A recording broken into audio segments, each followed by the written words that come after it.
zum ersten Mal hier in Doha und unglaublich aufgeregt. Wir sind nämlich noch mittendrin im Test. Normalerweise mache ich das immer erst nachher mit meinem eigenen Equipment. Das habe ich diesmal zu Hause gelassen und danke KTM sehr dafür, dass sie einen Videoservice zur Verfügung stellen. Jetzt sind draußen gerade ein paar Drag Races im Gange. Da testen wir, wer schneller ist, der Computer oder wir. Einmal ohne Launch Control, ob die optional ist, und einmal mit. Bin schon ganz gespannt und werde versuchen, mich zu beeilen und trotzdem alles abzudecken.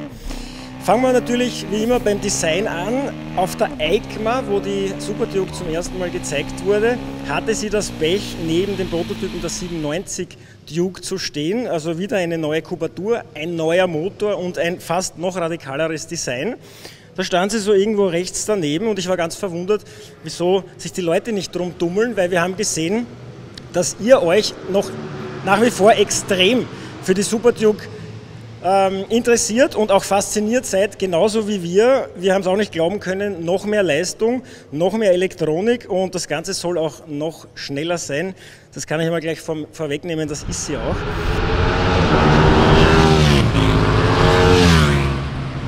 Aber fangen wir an beim Design.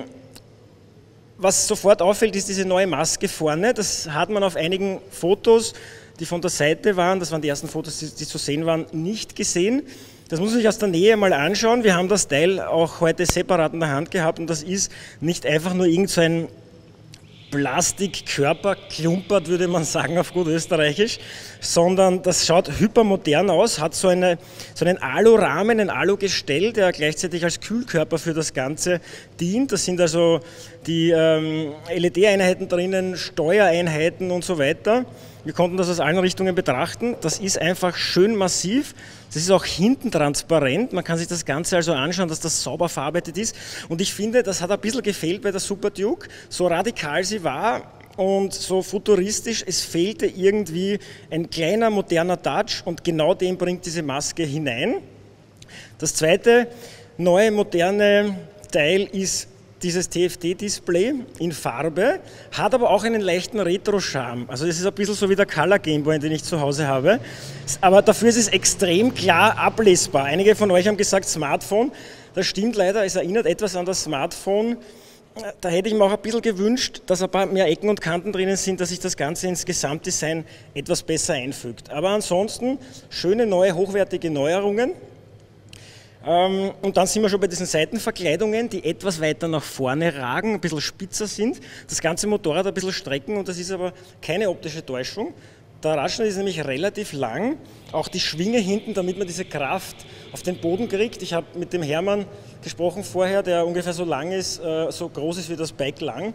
Ungefähr 2 Meter dürfte er sein, Entwicklungsleiter von der Super Duke, und der hat mir das alles erklärt, die Hälfte habe ich verstanden, die andere nicht. Das Ganze wird dann sehr genau berechnet, dass das Motorrad in Schräglage schön gerade bleibt, weder hinten einsackt noch vorne. Und die Testfahrer verfeinern das natürlich mit ihren Erfahrungen, Jeremy, McWilliams und Co. Ihre Entwicklungsarbeit, und bei KTM steht halt immer im Vordergrund, das muss schneller sein, das muss besser funktionieren, es muss stabiler sein. Ein stabiles Motorrad ist ein schnelles Motorrad, wie wir von Grammer Klaus erfahren haben. Und dahin geht das immer. Und der zweite Entwicklungsaspekt ist aber genauso die Fahrbarkeit. KTM schafft es aber, diese beiden Linien fast parallel zu ziehen und zu heben, wo bei anderen Herstellern, wenn die Fahrbarkeit besser wird, wird die Sportlichkeit und die Radikalität etwas weniger. Und bei KTM schaut man immer, dass es beides anhebt. Das fasziniert mich extrem. Und das macht sie auch so glaubwürdig mit dem Slogan Ready to Race. Wenn wir jetzt beim Stichwort sportlicher und schneller sind, dann fangen wir gleich beim Fahrwerk an. Vorne haben wir jetzt eine härtere Feder. Ja, da hört man, dass draußen ein bisschen umgeht, gerade am Trackstrip. Härtere Feder, und das Ganze ist auch sportlicher abgestimmt. Wir hatten noch eine sportlichere Abstimmung drinnen. Das war auf der Straße natürlich nicht mehr ganz so komfortabel, aber hier auf der Rennstrecke macht das natürlich Sinn. Das war etwas, was wir bemängelt haben, dass gerade auf schnellen Strecken, wir hier auch in Doha oder in Brünn, wo wir damals die Super Duke mit der S1000R verglichen haben, die Stabilität in schnellen Kurven gerade ein bisschen zu wünschen übrig ließ. Da hat man immer ein bisschen ein ungutes Gefühl. Genau daran hat KTM gearbeitet, allerdings nicht nur mit dem Fahrwerk, sondern auch mit der Geometrie. Der Lenker ist noch breiter, muss man eigentlich dazu sagen, 20 mm. Er ist weiter nach unten gewandert, ich glaube 5 mm und weiter nach vorne, nämlich 18,5 mm, also auch fast 2 cm. Allerdings kann man den Lenker versetzen in 4 Positionen auf einer Länge von 22 mm und dann kann ich ihn sogar noch näher an mich ranrücken als beim Vorgängermodell. Das Ganze sorgt für ein bisschen mehr Druck am Vorderrad, was man wirklich braucht, weil das Handling ist unvorstellbar radikal. Es ist ein Wahnsinn, wenn man dann wieder zum ersten Mal einlenkt, wenn man eine Zeit lang nicht auf der Super Duke saß und einige Referenzwerte hat von anderen Herstellern und anderen Modellen, wie das in die Kurve kippt. Und da ist sofort dieses Supermoto-Feeling da. Das habe ich mir hier gar nicht erwartet. Ich habe mir gedacht, wow, diese schnellen Kurven und da gibt es dann so Doppel- und Dreifachkurven, die man dann teilweise sehr schnell durchzieht, richtig raus auf die Curbs. Da habe ich mir gedacht, wow, das wird ganz schlimm für mich, weil ich stehe eigentlich eher auf dieser bisschen engeren Strecken, die kürzeren. Aber es war echt ein Traum. Es ist ein deutlicher Schritt nach vorne.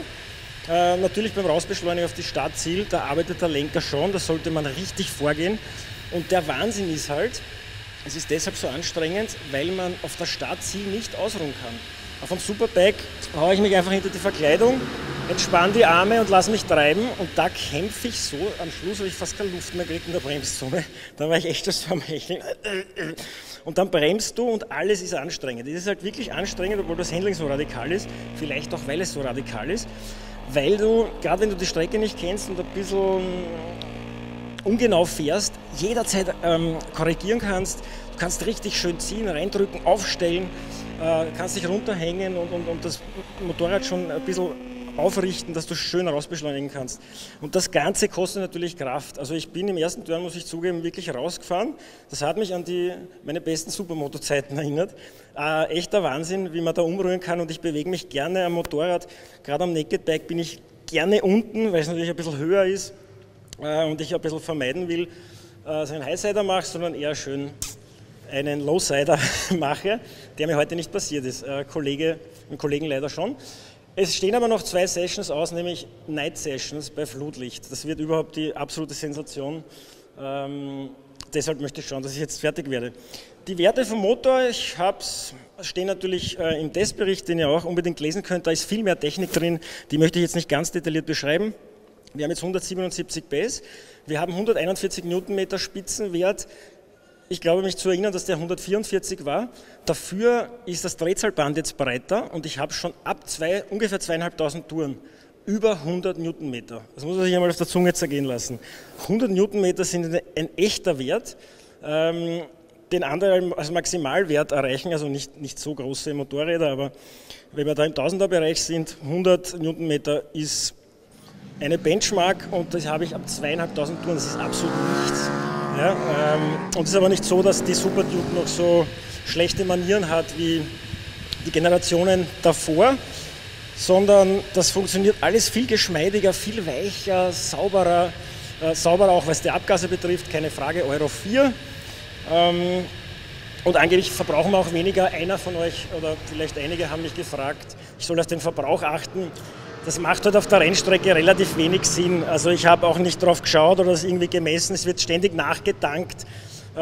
Ich habe auch nicht am Display geschaut, ob man das ablesen kann, wie zum Beispiel den Reifendruck, der jetzt da einfach drauf ist, sondern ich habe mich wirklich auf die Streckenführung konzentrieren müssen. Einige technische Änderungen, Titan-Einlassventile, die hatten wir heute auch in der Hand, deutlich leichter und wir haben eine noch höhere Verdichtung jetzt, ich glaube so 13,6:1, 13,8 vielleicht sogar. Habe ich jetzt leider nicht so genau hier. Dann haben wir noch einen zweiteiligen Sitz. Das ist jetzt nicht der Originalsitz, da steht eingestickt KTM Powerparts. Der Originale schaut ein bisschen anders aus. Ich habe beide probiert und beide waren richtig gut, auch für die Rennstrecke. Zweiteilig ausgeführt und ein bisschen straffer, auch damit das länger hält und damit man natürlich ein bisschen mehr Gefühl für das hat, was mit den Reifen unter einem passiert. Einige Helferlein sind an Bord. Das ist natürlich auch mitverantwortlich dafür, dass es doch sehr, sehr wenig Stürze gibt, obwohl das ein absolutes Biest ist und den Namen hat sie wirklich verdient. Kurven-ABS, schräglagenabhängige Traktionskontrolle, wir haben sogar Motorschleppregelung optional, wir haben Motorschlepp-Momentregelung, wir haben eine Launch Control, auch optional muss man sagen, wir haben eine Relay Control, die kann ich auch nur abschalten, wenn ich das optionale Trackback nehme, also mit den Extras spielen die Hersteller natürlich immer ein bisschen. Ich kann die Traktionskontrolle dann sogar anpassen während des Rennens. Also wenn der Grip nachlässt, kann ich einfach die Stufen rauf und runter gehen. Unfassbar, aber da muss man halt vielleicht am besten auf der Startziel dann, wenn man Zeit hat, sich ein bisschen damit spielen, weil im Kurvengefecht ist keine gute Idee. Dann gibt es den Quickshifter, optional mit Blipper-Funktion, das heißt, ich kann auch runterschalten. Das Runterschalten habe ich sehr wenig genutzt. Das kommt dann eigentlich erst, wenn man wirklich schon schneller wird auf einer Strecke und wo es dann wirklich schon um die nächsten oder den letzten Zehntel geht, dann ist es mit dem Blipper natürlich noch einmal ein bisschen schneller. Ich habe halt lieber runtergeschalten, wieder mit Kupplung. Habe ich mir irgendwie so angewöhnt. Kann ja natürlich jeder so halten, wie er möchte. Sogar Tempomat ist drauf, wenn wir ein bisschen beim Thema Ergonomie und Komfort sind. Der funktioniert allerdings nur, ich glaube, das muss man bei KTM dazu sagen, nur bis 200. Schade natürlich. Das sind halt die KTM-Werte. Bei anderen Herstellern ist das 130 oder 150 und bei KTM sind es halt 200.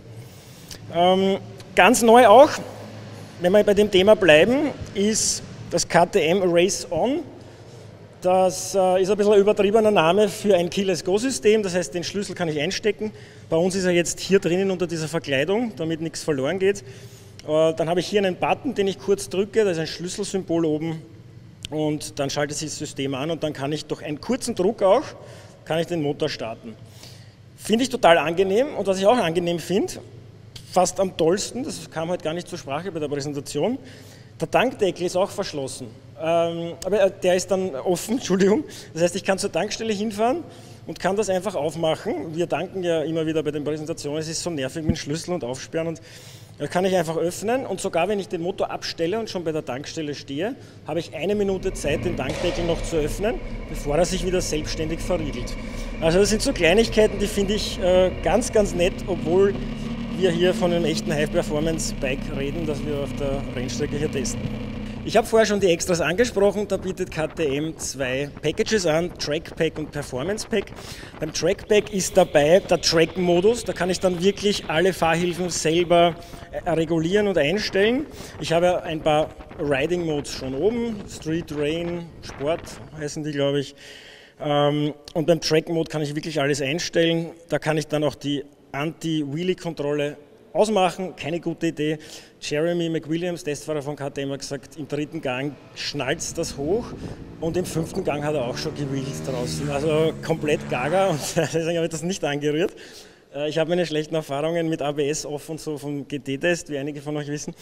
Und dann gibt es auch sowas wie eine Slide Control, die ich eben regulieren kann, wo ich je nach Können oder auch je nach Grip draußen schon mehr oder weniger Slides zulassen kann. Fliege ich schon wieder da. Und ich kann auch die Gasannahme regulieren, wie scharf das Ganze ans Gas gehen soll. Das ist übrigens auch, was ich sehr schätze bei KTM. Da wird nichts irgendwie erschwert. Da gibt es bei einigen Modellen anderer Marken so einen schwergängigen Gashebel.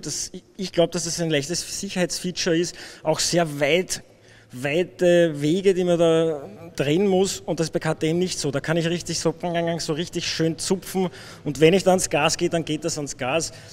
Keine Frage, das wird da alles elektronisch übersetzt und da wird noch kurz mal alles kontrolliert, ob das okay ist, was man da gerade macht. Das merkt man auch etwas. Also diese absolute direkte Verbindung zum Hinterreifen, die gibt es nicht mehr, aber die gibt es heutzutage gar nicht mehr, weil sonst ist das nicht fahrbar. Ich glaube, ich bin auch froh drüber, weil das schon so fein reguliert. Das ist echt der Genuss. Das war also das Track Pack und dann gibt es noch das Performance Pack. Das hat dann dieses MyRide dabei, da kann ich dann telefonieren und Musik hören oder was. Hinten USB-Anschluss, interessiert mich bei so einem Motorrad überhaupt nicht. Dann gibt es den Quickshifter Plus. Da kann ich dann eben die Blipper-Funktion nutzen und auch runterschalten, ohne zu kuppeln. Und dann gibt es noch die Motorschlepp-Moment-Regelung, so heißt es ganz richtig. Und ich kann aber auch, diese Packages sind jetzt nicht völlig getrennt, ich muss nicht beide nehmen. Wenn ich jetzt zum Beispiel das Trackback möchte und den Quickshifter Plus, dann geht das auch. Ich kann da also variieren. Das sind sozusagen kleine Vorschläge, damit man sich ein bisschen leichter tut. Und was bleibt mir noch zu sagen? Zur Fahrdynamik noch, ich habe es vorher schon angesprochen, über den Lenker kann ich so viel machen, ich kann das vorne reißen. Ich kann mich irrsinnig gut bewegen, es ist alles sehr schlank gebaut. Mich erinnert dieser Rahmen, Gitarro-Rahmen mit dem angeschraubten Heckrahmen immer ein bisschen an diesen Ariel Atom, dieses radikale Auto ohne Dach und ohne Türen. Und genauso kommt mir das Super Duke vor, ultra reduziert, jetzt noch ein bisschen schlanker, noch ein bisschen schärfer. Und ich habe mich wirklich deutlich besser gefühlt, deutlich sicherer, gerade in diesen schnellen Passagen, wie mit der alten. Genau daran hat KTM gearbeitet. Wir haben leider einen Fehler gemacht, sie haben uns auch mit einem Trackbike fahren lassen, noch besseres Fahrwerk, Fußrastenanlage, Dunlop Slicks, wir sind gefahren mit den Metzeler-Restic RR. Und wenn die Super Duke da ist, dann ist das Racebike da irgendwo oben. Ja. Und wenn man dann wieder zurücksteigt aufs Normale, ist man fast enttäuscht. Aber gut, es geht immer noch besser, es geht auch nichts über ein Rennsemmel. Aber das ist eines der spektakulärsten Bikes, die es gibt, die es die nächsten Jahre noch geben wird. Und ich fürchte, dass KTM trotzdem noch irgendwann was draufsetzen wird und den nächsten Schritt setzen. Und wiederum mit dem Fokus auf die Sportlichkeit, auf die Performance. Das ist so ein Genuss und das macht so viel Spaß. Da danke ich KTM dafür, ja, und vor allem, dass es eine österreichische Marke ist. Das freut mich wirklich sehr. Jetzt rede ich schon so lang da hinten, alle winken schon ab und sagen, ich soll mich verpissen, das mache ich jetzt auch. Wenn es euch so gut gefallen hat wie mir, schenkt mir bitte einen Daumen hoch, abonniert unseren Kanal, schaut euch die anderen Videos an. Und hinterlasst Kommentare, ist das für euch das geilste Motorrad derzeit, das geilste Naked Bike? Gibt es für euch was Geileres? Wer wünscht sich eine zu Weihnachten vielleicht? Und ich muss jetzt zum Dragstrip und fahren. Tschüss, bis zum nächsten Mal.